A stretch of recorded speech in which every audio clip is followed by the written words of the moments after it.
జాతీయ మహిళా దినోత్సవం సందర్భంగా కరీంనగర్ ఆర్టీసీ అధికారులు వేడుకలు నిర్వహించారు.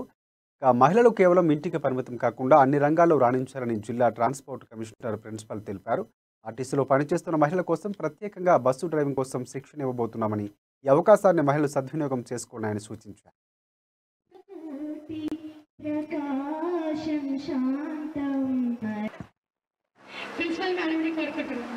ఈరోజు మహిళా దినోత్సవ సందర్భంగా అందరికీ టీఎస్ఆర్టీసీ కుటుంబ సభ్యులకి మరియు అందరికీ మహిళా దినోత్సవ శుభాకాంక్షలు. మా టీఎస్ఆర్టీసీలో ఇప్పటి వరకు కండక్టర్లుగా మా జోన్లో 1500 మంది, అదనపు సిబ్బందిగా ఒక 2200 మంది, మొత్తం 1700 మంది పనిచేస్తున్నారు. అదేవిధంగా మా దగ్గర లేడీస్ అంటే ఇంటితో పాటు కార్పొరేషన్ కూడా చాలా బాగా నిర్వర్తించే విధంగా వాళ్ళ వృత్తులు నిర్వహిస్తున్నారు. అదేవిధంగా సృష్టి స్థితి లయ కారకులు ఏ విధంగా బ్రహ్మ విష్ణు మహేశ్వరులు ఏ విధంగా అయితే వాళ్ళ వృత్తులు నిర్వహిస్తున్నారు, అదేవిధంగా స్త్రీ జన్మించడానికి బ్రహ్మల, తన జన్మనివ్వడానికి మరో బ్రహ్మల, మరియు అదేవిధంగా స్థితి నడవడానికి భూమి మీద నడవడానికి మగవారు, కానీ ఎవరైనా సరే భూమి మీద నడవడానికి ఆఖరి వరకు విష్ణువుల, అదేవిధంగా అన్యాయాన్ని అంతం